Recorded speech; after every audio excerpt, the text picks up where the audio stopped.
Bismillahirrahmanirrahim. Assalamualaikum warahmatullahi wabarakatuh. Alhamdulillahirabbil alamin. Pada kesempatan kali ini kita akan lanjutkan materi kita di seni rupa dengan materi gambar isu sosial. Menggambar isu-isu yang sedang viral atau sedang hot terkait sosial yang ada di sekitar kita.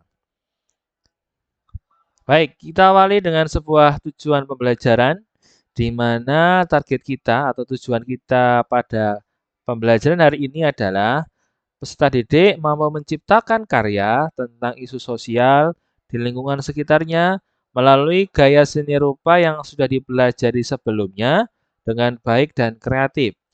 Ini adalah melatih kemampuan dalam menangkap setiap isu atau mungkin berita atau hal-hal yang sedang ramai diperbincangkan di lingkungan sekitar kalian. Ya, jadi nanti silakan dicari apa-apa yang menjadi isu sosial yang sedang marak gitu ya, atau sedang ramai.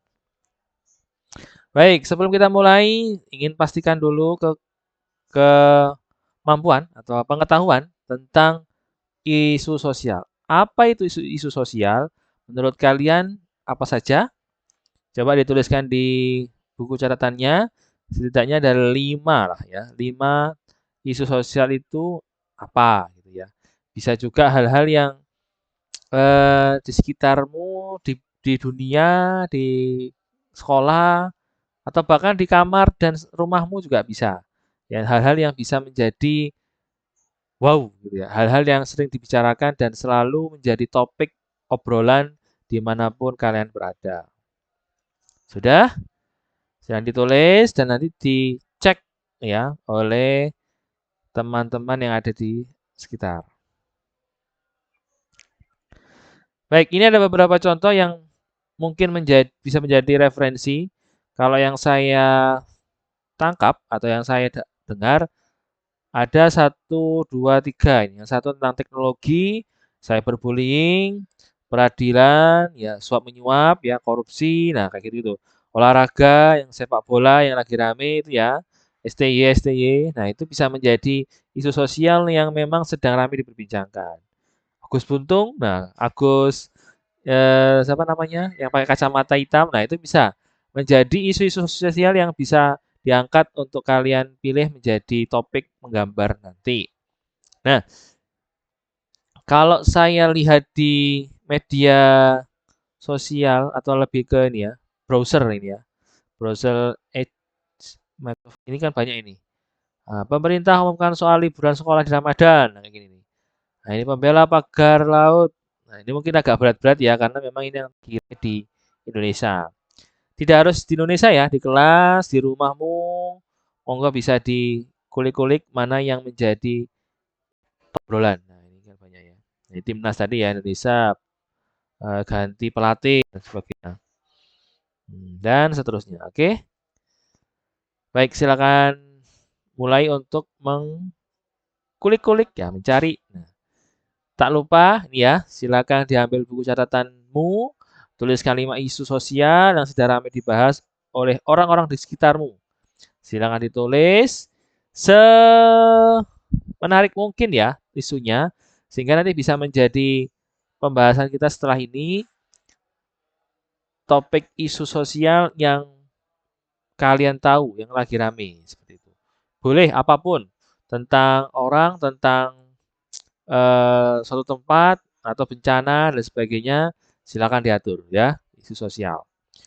Setelah sudah dicatat, ya ini ya, isu apa yang sedang hot, ini silakan ditentukan. Nah, silakan nanti berpasangan dengan temannya masing-masing, pasangan depan, belakang, kanan, kiri, monggo bisa diatur.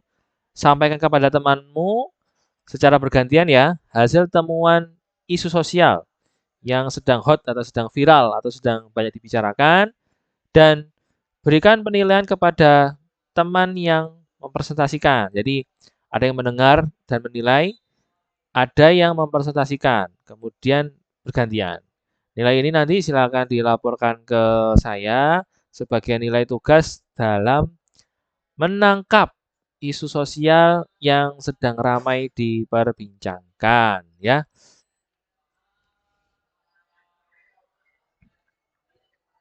Nah, setelah mendapatkan setidaknya 5 isu sosial, sekarang kita mencoba untuk mengaplikasikan ya. Gambarlah secara bebas isu sosial yang ada di sekitarmu.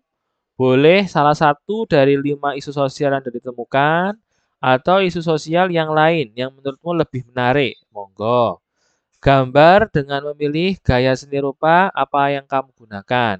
Kemarin kita sudah membahas ya, gaya seni rupa itu apa?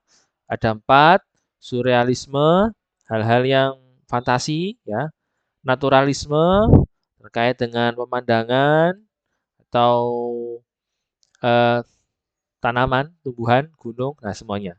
Kemudian ada realisme nyata, ya, di dunia nyata ada atau sebuah kegiatan keseharian. Kemudian yang terakhir ada romantisme, ya, menimbulkan perasaan. Nah, silakan dipilih salah satu gaya apa yang ingin kamu gunakan untuk gambar isu sosial ini. Nah, ini penilaiannya ada 2, isu sosial yang menarik dan kesesuaian gambar dengan gaya seni rupa yang sudah dipilih. Jadi, yang saya nilai bukan gambarnya bagus atau jelek, enggak, tapi isunya yang kalian pilih itu apa dan kesesuaian gambar. Contoh, korupsi misalnya ya. Kamu menggambar ada manusia terus memberikan uang kepada seseorang di bawah meja misalnya gitu ya. Atau langsung diserahkan kepada orang. Nah, kalau gambarnya asli seperti itu berarti itu masuk gaya realisme ya. Contoh lagi misal ada seekor tikus ya berdasi memberikan uang kepada kucing yang berjenggot ya berdasi gitu aja ya. Nah, memberikan uang itu juga tentang korupsi isunya, tapi gayanya berbeda. Itu gaya ya, betul, surrealisme, fantasi ya. Nggak mungkin tikus pakai dasi gitu ya. Nah, ada sebuah ilustrasi boleh disesuaikan atau mau yang pemandangan atau naturalisme. Misalkan ada eh, apa ya? Pohon yang terbakar ya, dengan kucuran bensin misalnya. Bensinnya itu adalah ditulisi bensin suap misalnya. Nah, itu bisa menjadi sebuah naturalisme yang memang akan terjadi ya di saat ini ya, yang di luar negeri itu dan sebagainya. Jadi sekali lagi yang saya nilai adalah isu sosial yang kalian pilih dan gambar sesuai dengan gaya seni rupa yang kamu pilih. Jadi ini adalah mengaplikasikan teori gaya seni rupa yang kemarin, tapi dibungkus dengan topik isu sosial. Salah satu saja, nggak harus lima-limanya tadi. Seperti itu. Jika sudah, silakan serahkan ke saya, tunjukkan dan jelaskan isu apa ini dan gaya apa ini. Iya, tidak perlu diwarnai, cukup sketsa. Tapi kalau kamu mau mewarnai juga tidak apa-apa, itu nilai tambah untuk gambar kalian. Ya, refleksi hari ini silakan dicek catatannya, kira-kira apa yang sudah kamu dapat pada hari ini terkait bab yang sudah kita bahas dari awal tadi hingga praktek yang sudah kalian lakukan. Nah, untuk materi berikutnya di seni rupa yaitu desain poster. Nanti topiknya tentang apa kita bahas di pertemuan berikutnya. Jangan lupa membawa peralatannya nggih. Bisa laptop, tablet, tapi bukan HP ya. Bisa menggunakan lapcom, nanti kita izin menggunakan dan mencoba menyiapkan apa-apa yang dibutuhkan. Misalkan akun Canva atau akun desain grafis atau aplikasi dan sebagainya. Monggo segera disiapkan. Desain poster itu yang informatif ya, memberikan informasi. Bukan hanya sekedar gambar yang bagus, tapi ada informasi yang tersampaikan kepada pembacanya. Oke, sekian dari saya di pertemuan kali ini. Semoga bisa dipahami dan dipraktekkan dan menjadikan ilmu yang bermanfaat buat kita semua. Terima kasih. Wassalamualaikum warahmatullahi wabarakatuh.